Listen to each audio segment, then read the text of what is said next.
Haleluya, haleluya, jumpa lagi dengan saya, nama saya Tina Sitorus. Hari ini kita akan membahas tentang bahasa roh.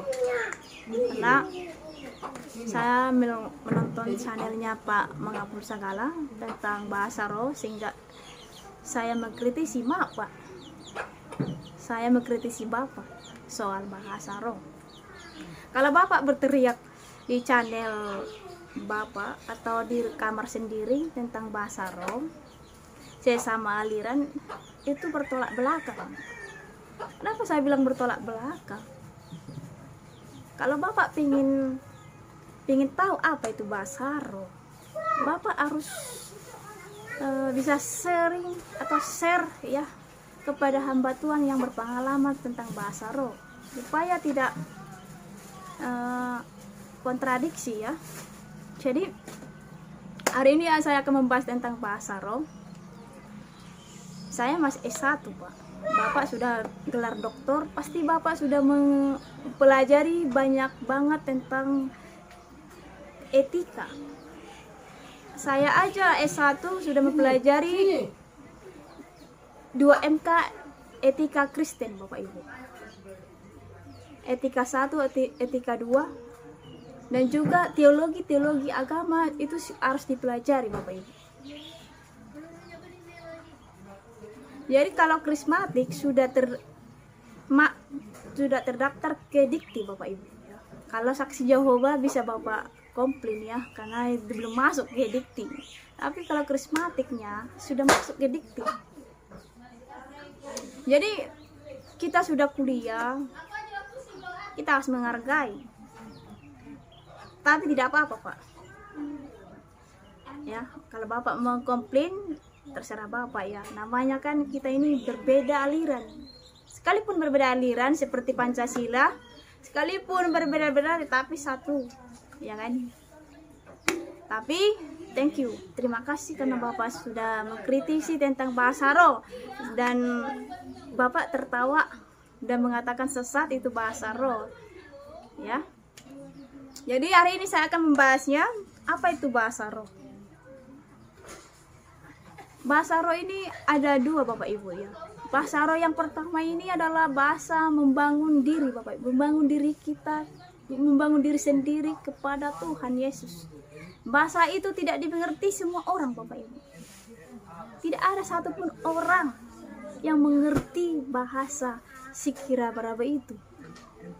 Yang mengerti adalah Allah itu sendiri. Dan bahasa yang kedua adalah bahasa lidah yang semua orang mengerti Bapak Ibu. Contohlah, bahasa lidah itu adalah seperti kami.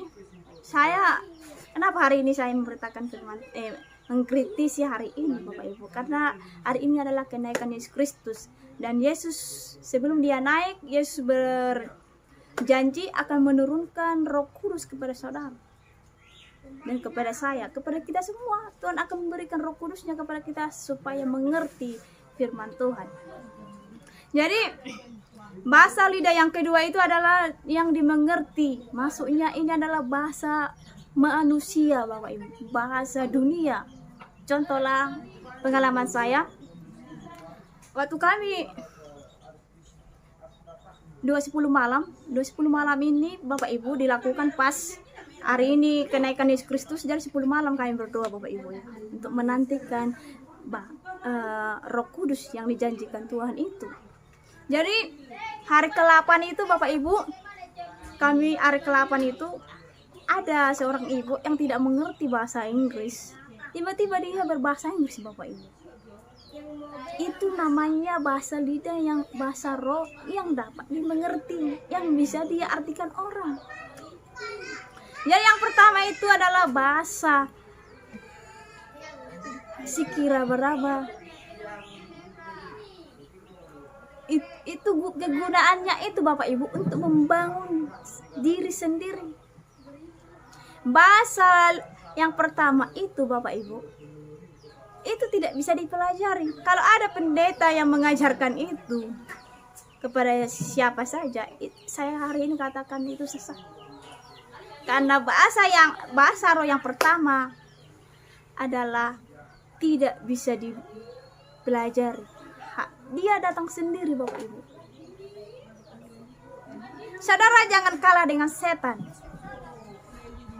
Di channel saya yang satu saya bahas jangan kalah dengan setan tentang perpuluhan. Jadi banyak yang komen, di mana ayat perpuluhan bahwa setan mengerti. Jadi hari ini saya bilang jangan kalah dengan setan. Setan pun takluk dengan bahasa sekira berapa. Komen Bapak Ibu ya. Di mana ayatnya ya kan?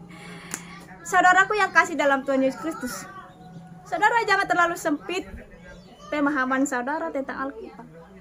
Sangat jelas di Ibrani. Kalau saudara membaca Ibrani Bapak Ibu, sangat jelas siapa si Lucifer ini, siapa Dajjal ini Bapak Ibu. Siapa si setan ini? Si setan ini dulu malaikat wakil Yahweh Allah kita. Sehingga dia tahu semua Alkitab Bapak Ibu. Iblis ini tahu Alkitab semua. Makanya iblis memberontak. Sangat jelas firman Tuhan. Jadi saudara nggak usah bertele-tele Tuhan tulis tentang setan, nggak usah. Karena langsung simpel saja Bapak Ibu. Tuhan menulis siapa si Lucifer. Jadi saudara harus ada Roh Kudus dulu supaya saudara paham.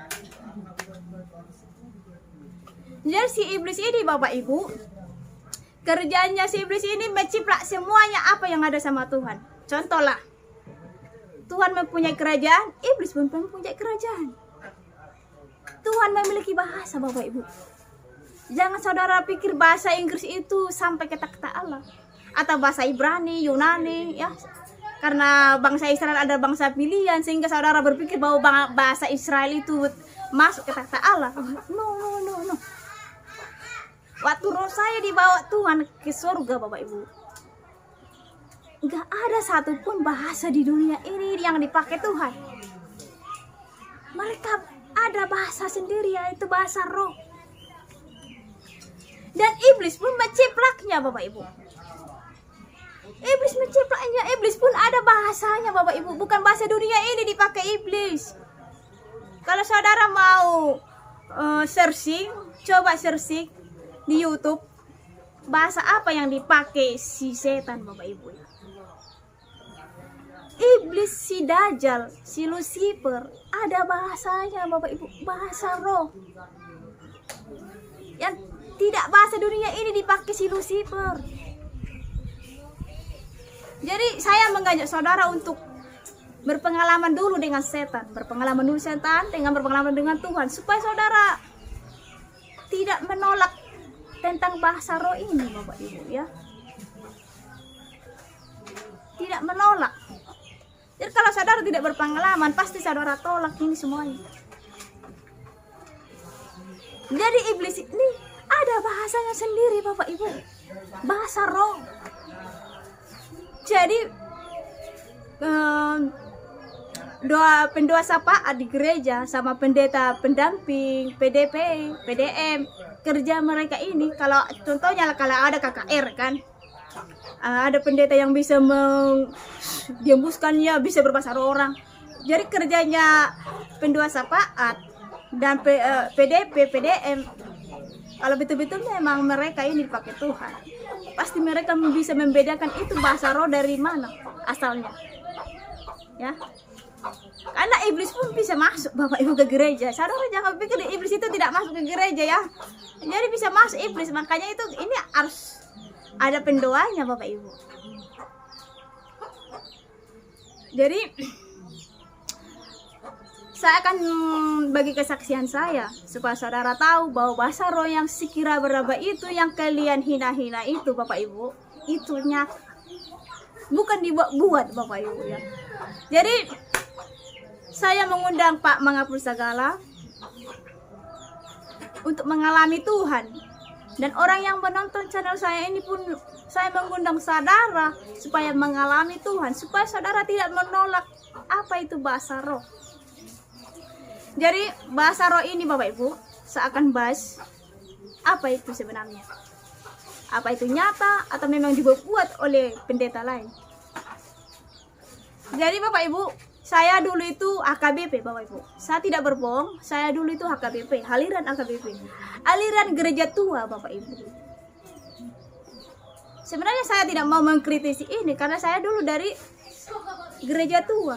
Tetapi karena Pak Mangapul segala mengkritisi tentang bahasa roh, sehingga saya menjawabnya Bapak Ibu, supaya Pak Mangapul segala ini dan teman-temannya paham apa itu bahasa roh.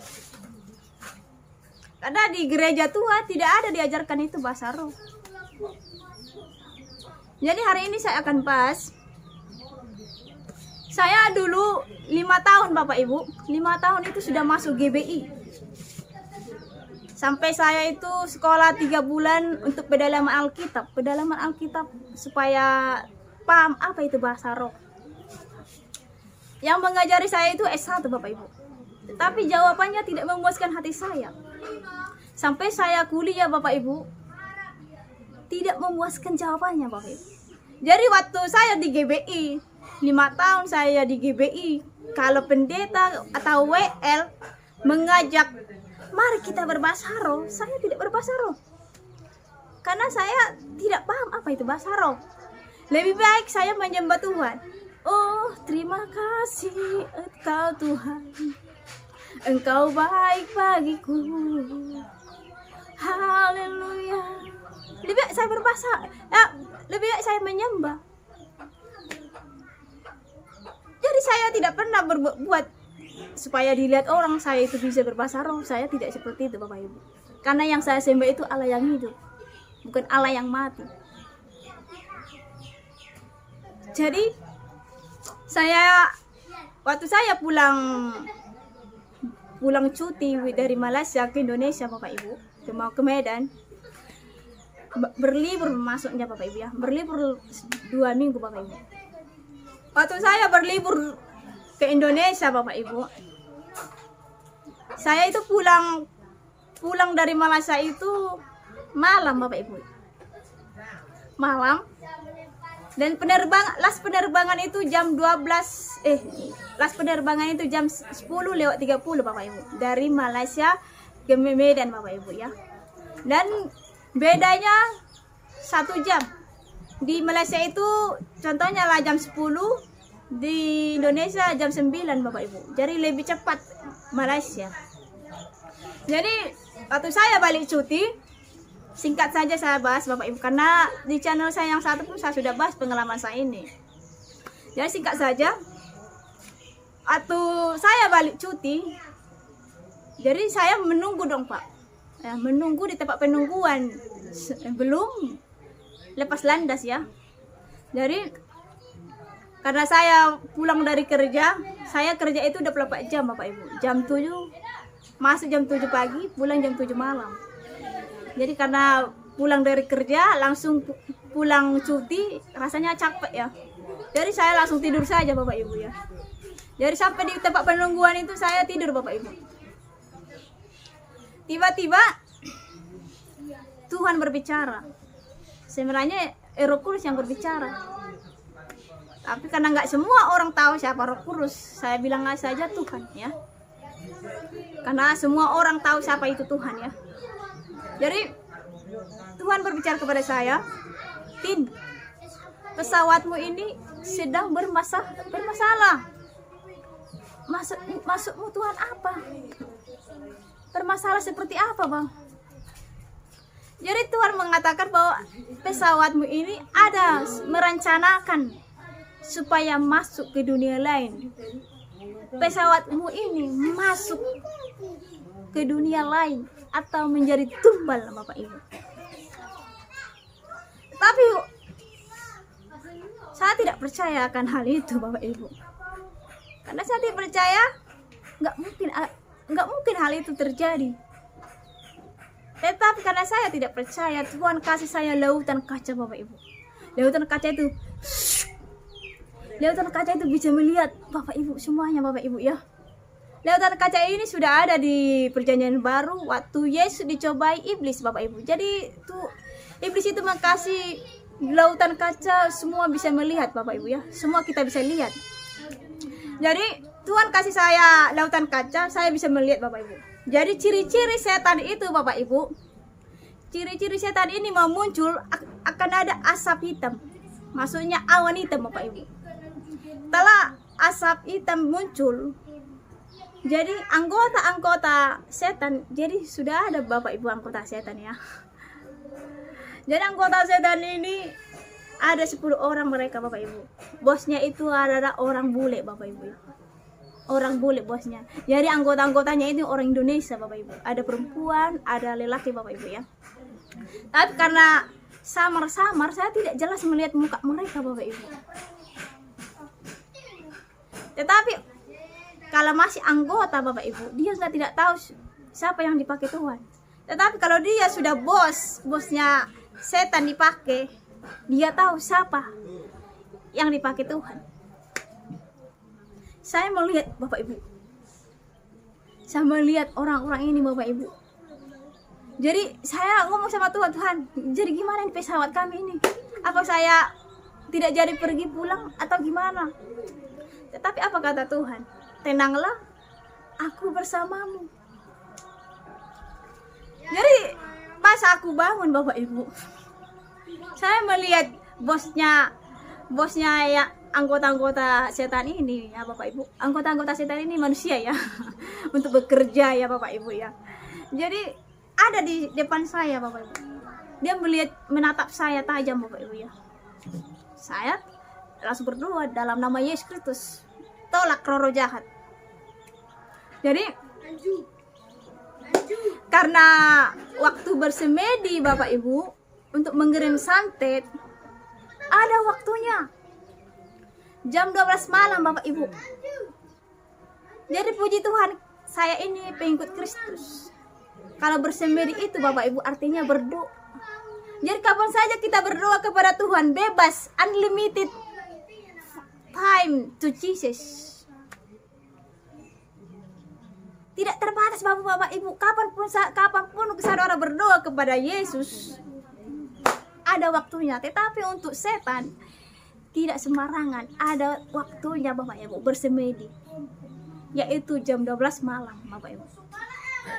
Supaya pesawat kami ini bisa masuk ke dunia lain, iblis merancangkan supaya masuk ke dunia lain. Jadi datanglah hujan lebat Bapak Ibu, sehingga pesawat kami ini diundurkan mau lepas landas ke Medan Bapak Ibu ya.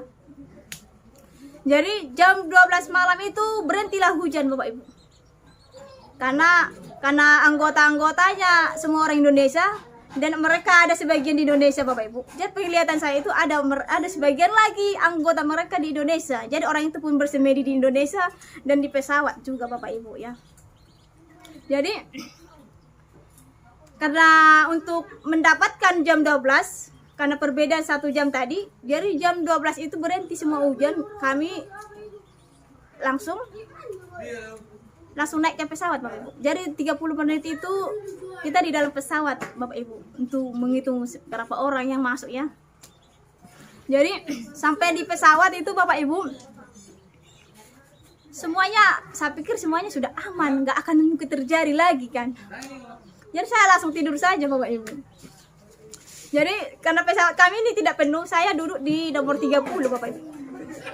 Bangku dekat dengan kamar mandi ya. Angka 30 saya duduk. Saya sendirian Bapak Ibu. Kan ada 3 baris sini, aku di sebelah kiri. 3 baris, sebelah kanan pun 3 baris. Jadi saya sendirian Bapak Ibu di bangku itu. Saya langsung tidur saja. Saya pikir ini semuanya sudah aman gitu. Jadi kalau dari Malaysia ke Medan harus melewati laut dulu Bapak Ibu. Jadi sudah lewat laut. Jadi mereka anggota setan ini, mereka bereaksi Bapak Ibu bersemedi di pesawat. Jadi Tuhan berbicara kepada Tin, waktunya berdoa. Pesawat itu sudah masuk ke dunia gaib. Ya pesawat saya ini masuk ke dunia gaib Bapak Ibu. Waktu saya di dalam pesawat, Tuhan kasih saya lautan kaca lagi 2 kali. Yesus kasih saya lautan kaca. Jadi di dalam pesawat itu langsung kasih Tuhan. Ini pesawat, kepala saya ini seperti di luar pesawat Bapak Ibu. Saya bisa melihat kiri dan kanan dan depan. Jadi pesawat kami ini sudah masuk ke dunia lain Bapak Ibu, dunia gaib. Orang yang berpengalaman lah yang tahu bahasa saya ini. Di dunia gaib itu Bapak Ibu, tidak ada hawa di sana, hampa. Ada ruang tapi hampa Bapak Ibu.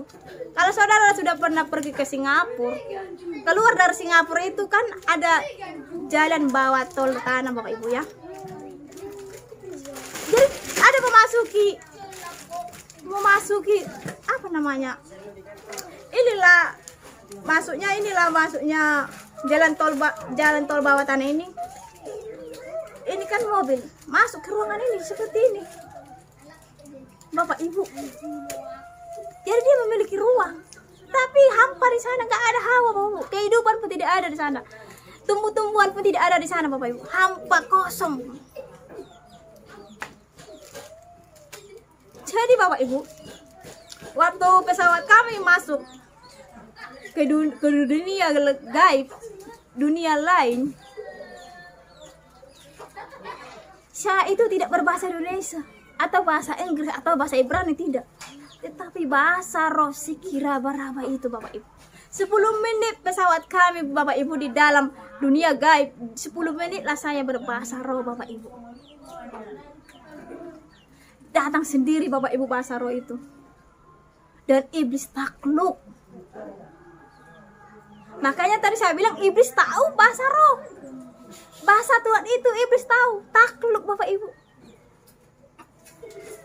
Jadi saudara jangan sampai kalah dengan si setan, kalah dengan si iblis. Karena itu, puji Tuhan pesawat kami selamat Bapak Ibu ya. Selamat. Itu karena anugerah Tuhan. Haleluya. Jadi saya mengajak kesimpulannya tentang bahasa roh ini Bapak Ibu. Saya mengajak Pak Mangapul Sagala dan kawan-kawan dan yang menonton channel ini supaya mengalami Tuhan. Karena orang yang mengalami Tuhan pasti tidak menolak bahasa roh tersebut. Jadi sekian dan terima kasih. Semoga Pak Mangapul Sagala mengalami Tuhan dan tetap supaya memberitakan apa itu bahasa roh ya. Jadi kalau Bapak ingin share kepada bertukar pikiran dengan saya terima saja Bapak Ibu ya. Saya welcome, karena memberitakan Injil ini adalah bagian kita Bapak Ibu. Karena Tuhan sudah kasih amanat agung, kita harus bersaksi kepada semua orang Bapak Ibu. Jadi nggak ada salahnya kalau saya masih muda mengajar Bapak, nggak ada salahnya, karena Tuhan pun berfirman bahwa anak muda, anak-anak akan bersaksi, akan dipakai Tuhan. Jadi biarlah lewat channel saya ini, yang menonton channel saya ini mengalami Tuhan sehingga tidak menolak bahasa roh tersebut. Sekian dan terima kasih. Tuhan Yesus memberkati. Salam damai.